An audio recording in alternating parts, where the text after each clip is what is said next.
नमस्कार दोस्तों, मेरा नाम है दर्पण और आप देख रहे हैं IN24 न्यूज़। दोस्तों, इस समय जिला सचिवालय में मौजूद हैं और आम आदमी पार्टी जो है कि सभी कार्यकर्ता पहुंचे हुए हैं। पिछले दिनों का वो बड़ा मुद्दा जिसमें परिवार पहचान पत्र जो लोगों के थे उसमें इनकम जो है बढ़ने की समस्या जो है सामने आ रही थी, उसको लेकर देख सकते हैं जो ज्ञापन है वो सौंपने के लिए पहुंचे हुए हैं MC बलविंदर और आम आदमी पार्टी के अन्य कार्यकर्ता। हम सड़कों पे बैठेंगे और सरकार को हम दिखा देंगे कि जनता क्या होती है, क्योंकि अभी तक सरकार के मुखिया को ये पता नहीं है कि जनता क्या है, क्योंकि वो ऊपर से टपक के आए और लहरबाजी में बन गए।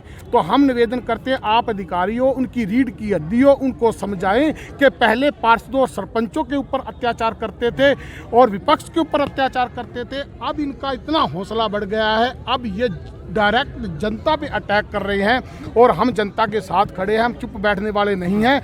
अगर अधिकारी अपनी समझदारी दिखाएंगे तो ये बड़ा विनाश होने से बच सकता है। जब सारी जनता सड़कों पे आ जाती है ना, तो उस स्टेट में विनाश ही होता है, उस देश में विकास नहीं होता है।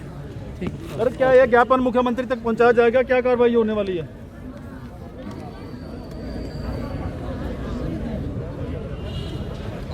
जो एक ज्ञापन दिया गया है जिसमें PPP को लेकर कुछ त्रुटियों के लिए कैंप लगाने की बात की गई है, सरकार को ये बात पहुंचाई जाएगी और इसको संज्ञान में लाया जाएगा। और जितने भी जो चाह रहे हैं कि कहीं कहीं त्रुटियां हैं या किसी के नहीं बने हैं, उसमें शीघ्र एक्शन लेके इसको तुरंत कार्रवाई की जाएगी। कब तक का आश्वासन दे रहे हैं आप जनता को? ये बहुत बार मुद्दे उठ चुके हैं लेकिन अभी तक कोई अमलीजामा नहीं पहना गया। इसमें जल्दी कोशिश की जाएगी कि मुख्यमंत्री महोदय को इसको संज्ञान में लाया जाएगा मामले को, और तुरंत कार्रवाई के लिए आग्रह किया जाएगा। क्या अपडेट करने के लिए दोबारा से चार्जिंग ली जाएगी लोगों से, लाभार्थियों से अपडेट करने के लिए, दुरुस्त करने के लिए? इसके बारे में अभी कहना मुश्किल है। अगर उसके अंदर कोई खर्चा दिखेगा तो हो सकता है, अदरवाइज अभी ऐसी कोई इस तरीके का कोई मतलब।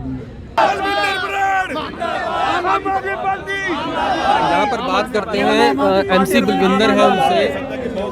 सर, क्या कुछ कहना चाहेंगे? आज पहुंचे हैं DC ऑफिस में और क्या कुछ यहाँ पर प्रदर्शन करते हुए? ऐसे है जी, DC साहब के पास हम पहुंचे आज बिलम जी। आज ऐसे है कि आज शुरुआत हो चुकी है, क्योंकि ये पहले तो सरपंचों पे, पार्षदों पे और विपक्ष पे अत्याचार करते थे। अब ये अत्याचार डायरेक्ट जनता पे खुला अत्याचार करने लग गए हैं, क्योंकि इनकी धर्म और जाति की दुकान सस्ते में चल रही थी। इन्होंने जनता को बेवकूफ़ मान लिया, 9 लाख राशन कार्ड काट दिए, सबकी पेंशन काट दी। जो बुढ़ापा पेंशन थी वो भी इसलिए बनी थी कि वो एक स्वाभिमान बुजुर्ग जो है वो बच्चों से पैसे मांगता था, तो शुरू में शुरुआत की गई थी पेंशन की। इन्होंने उसको गरीबी और अमीरी से जोड़ दिया, जबकि बुढ़ापा पेंशन का गरीबी और अमीरी से कोई ताल्लुकात नहीं था। पेंशन होती है और बुजुर्ग अपनी बेटियों को, अपने पुत्रों को, अपने बच्चों को देने के लिए अपनी जेब से निकाल के उनको पैसा दे देते थे। वो स्वाभिमान से अपनी ज़िंदगी जी रहे थे। इन्होंने उसको गरीब और अमीर से जोड़ दिया। इन्होंने पढ़ा तो है नहीं। तो मेरा निवेदन यह है कि गरीबों पे अत्याचार करना बंद करो। बुजुर्गों पे आपने अत्याचार कर दिए, स्कूलों में जो बच्चे पढ़ रहे हैं उस पे आपने अत्याचार कर दिए, हर जनता पे अत्याचार कर दिए। गरीब जो हमारे समाजों के लोग हैं उनको घर उजाड़ के उनको घरों से निकाल दिया। अब और क्या बचा है? आज सारे सरपंच, मुख्यमंत्री जी, आप उनसे भीख मांग रहे हो कि हमारे साथ मीटिंग करो, और सरपंच आपसे मीटिंग नहीं कर रहे। आप उनको डराते थे आपके गांव में काम नहीं करेंगे, अब वो सारे इकट्ठे हो चुके हैं। पार्षद भी सारे इकट्ठे होंगे, चाहे वो पक्ष है चाहे विपक्ष है। आपको दिखा देंगे कि जनता के चुने हुए नुमाइंदे की क्या ताकत होती है। आपको दिखा देंगे कि जनता की क्या ताकत होती है। अब खट्टर साहब समझ जाओ, पहले वाला विपक्ष इसको मत समझना, वो ED और CBI से डर जाता था। हमारा जो टीम है पूरी एकजुट है, और ये CBI और ED से हमारा मुखिया डरने वाला नहीं है। ये प्रदर्शन चलते रहेंगे। ये आम आदमी पार्टी झंडे तले प्रदर्शन तो जरूर है, लेकिन ये प्रदर्शन आम जन के लिए है, और आम जन बहुत हाहाकार आम जन में बचा हुआ है। और ये मेरे साथी हैं, हमारे मित्तल साहब हैं, ये भी कुछ बताएंगे। तो आज जो ज्ञापन है वो पहचान पत्र को लेकर जो है खास तौर पर दिया गया मुख्यमंत्री के नाम, या और भी इसके अंदर जो है अन्य मांगे? ये बिल्कुल जो आज जो ज्ञापन दिया गया है, अत्याचारों की अगर हम बात करें, अत्याचारों का तो भरमार इस सरकार ने कर दी, और ये सरकार बिल्कुल घमंडी और अहंकारी हो चुकी है। इनकी जो सोच है आम आदमी को मारने की है।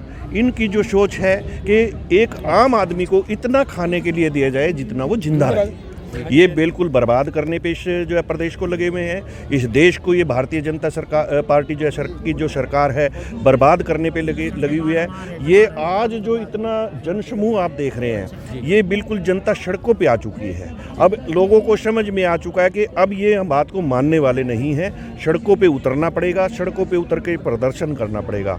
एक राजा का अहंकार, उनको यही नहीं पता कि मैं इस प्रदेश का मुखिया हूँ, मुझे क्या बोलना चाहिए, किसी के बारे में कुछ भी कह देते हैं। मैं माननीय खट्टर जी को आपके चैनल के माध्यम से एक बात कहना चाहता हूँ, खट्टर साहब आप मुख्यमंत्री हैं। एक आम आदमी, जिस दिन आप मुख्यमंत्री नहीं रहेंगे, आपको आम आदमी की पीड़ा का उस दिन पता चलेगा और आपको कोई चाय पिलाने वाले भी करनाल में नहीं मिलेगा। आपकी जो भाषा शैली है उसको बदलिए। आप किसी को पप्पू बताते हैं, किसी को जमूरा बताते हैं, क्या हो आप?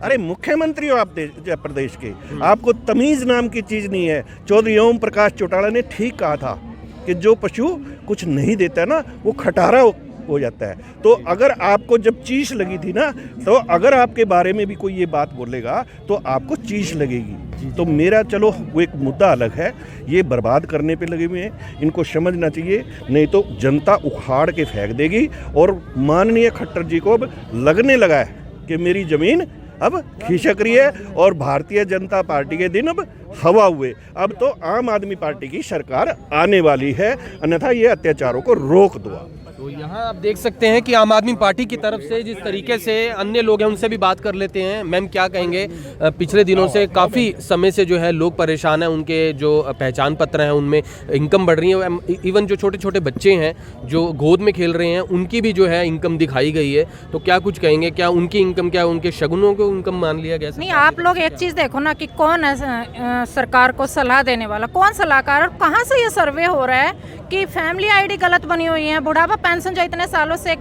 बुजुर्ग का सहारा बनी हुई थी वो काट दी गई है, आयुष्मान कार्ड काट दिए गए जो सच में जिनको जरूरत थी। वो पब्लिक अब रो रही है, क्या सरकार को दिखाई नहीं देता? क्या हमें एक ऐसी सरकार चाहिए थी, क्या ऐसा समाज चाहिए था जो अब हम भुगत रहे हैं? मतलब भ्रष्टाचार बुरा है, कितना चरम सीमा पर जा चुका, महंगाई चरम सीमा पर जा चुकी है। एक बेटी हमारे समाज में सुरक्षित नहीं है। बेटियां तो सबकी साझी होती है ना, लेकिन एक बेटियां भी हमारे समाज में आज सुरक्षित नहीं। और कैसा समाज चाहिए? तो आम लोगों से अपील है कि अब जाग जाइए, और जाग चुका है आम आदमी, अब जाग चुका है। अपनी जो उसकी जो बेसिक सी नीड्स है कम से कम वो तो पूरी हो। एक हमें सेफ समाज तो मिले ना, जहाँ पे हम महसूस कर सकें कि हाँ ये देश हमारा है। लेकिन इस सरकार ने ऐसे हालात कर दिए हैं ना कि अब आम लोगों का तो जीना मुश्किल हो गया। हर काम के लिए, हर चीज़ के लिए हमें सड़कों पे क्यों उतरना पड़ता है? छोटी छोटी बातें मनवाने के लिए हमें सड़कों पे क्यों उतरना पड़ता है? अपने हकों के लिए। कोई हम ये चीज़ नहीं है कि हम कुछ अलग मांग रहे हैं, कोई प्रॉपर्टी मांग रहे हैं, कुछ सिर्फ अपने हम बेसिक से नीड्स हैं जो हमारे हक है वो मांग रहे हैं। और इस सरकार को जागना होगा, देखना होगा। लेकिन ये सरकार हमारी ऐसी है कि रो रहे हैं, रोते रहो, किसी को कोई मतलब नहीं है। लेकिन अब आम जनता जाग चुकी है और अपने हकों के लिए खड़ी हो चुकी है। फरमान है सरकार की। जी जी जी, सरकार की तुगलकी फरमान है ये, जो एक कमरे में बैठकर योजना बनाते हैं, ये इस तरह की योजना बनाते हैं। पहले ही अपने अधिकारियों से ये बात करते हैं ये चर्चा में कि ऐसी कोई योजना बताओ जिससे जनता को जिक्र भी हो जाए और लाभ भी ना देना पड़े। तो ये इस तरह की योजना बनाते हैं। जैसे इन्होंने 1,80,000 का एक फरमान रख दिया, बिजली के बिल का 9,000 का रख दिया। यानी वो व्यक्ति जो गर्मी में एक बार कूलर भी चला लेते हैं उसका भी साल में 9,000 बिल चला जाता है। तो ये कहते हैं आदमी गर्मी से तरसता रहे, उसी को हम लाभ देंगे। वो भी, उसको भी ठीक से नहीं मिल पा रहा है क्योंकि डिजिटल इंडिया के नाम पे लोगों को लाइनों में लगवा दिया। तो क्या यही है डिजिटल इंडिया? डिजिटल इंडिया था कि लोगों को घर घर जाके सुविधा मिलेगी और लोगों को दफ्तरों के चक्कर नहीं काटने पड़ेंगे। और यहाँ पहले से भी ज़्यादा मैनुअल सिस्टम को ख़त्म करके लोगों को लाइन में लगवा दिया है। और आज का हमारा जो धरना प्रदर्शन था, आवाज़ थी, यहाँ पर पार्टी से ज़्यादा आम लोग ज़्यादा थे।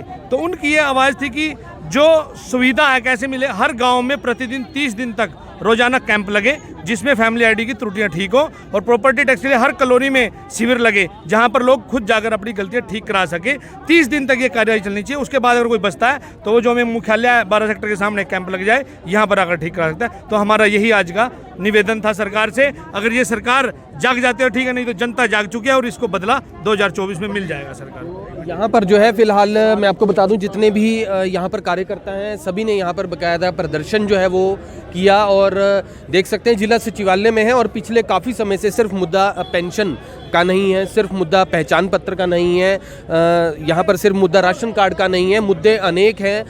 अगर हम बात कर लें तो पिछले काफ़ी समय से जो एक सबसे बड़ा मुद्दा था, अगर हम अकेले में आपको बता दें तो वो मुद्दा है 10 से 15 साल जो गाड़ियां थी उनको लेकर, जिनको लोग काफ़ी ज़्यादा परेशान हो रहे थे और बाकायदा उनकी वजह से अब नई गाड़ियों की बिक्री जो है अचानक से ज़्यादा होने लग गई और ऐसे में सीएनजी गाड़ियों को भी जो है ज़्यादा से ज़्यादा प्रमोट जो है वो किया जा रहा है। बैटरी वाली व्हीकल्स तो अभी फ़िलहाल मार्केट में इतनी ज़्यादा नहीं है, लेकिन यहाँ पर ये भी है क्योंकि पेट्रोल की कीमतें भी ज़्यादा हैं, डीजल की कीमतें भी ज़्यादा हैं, तो एक सीएनजी मात्र बची हुई थी जिस पर लोग जो है गाड़ियाँ अब चलानी शुरू कर रहे थे, उसे भी जो है 86 रुपये जो है किलो कर दिया गया। अब आप समझ सकते हैं कि किस तरीके से जो है ये कहीं ना कहीं महंगाई की मार जो है वो आम जनता झेल रही है और पार्टियां अनेक जो है वो प्रदर्शन जो है वो कर रही हैं। पिछले लगभग 10 साल से ही जो है जिस तरीके से जो है सरकार जो है वो अपनी तरफ से अपनी कार्य प्रणालियों में जो खामियां हैं वो कहीं ना कहीं देख नहीं रही है, लेकिन फिलहाल उम्मीद करते हैं कि कहीं ना कहीं जो लोग हैं उनकी समस्याओं का निदान जो है वो ज़रूर होगा, क्योंकि उन्होंने कहा है कि अगर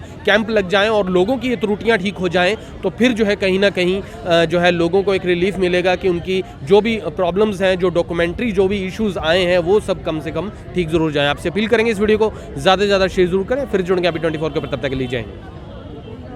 अब यहाँ तक आ ही गए हैं तो हमारे चैनल को सब्सक्राइब जरूर करें और नीचे दिए गए बेल आइकन को जरूर दबाएं ताकि हर खबर सबसे पहले पहुंचे आप तक।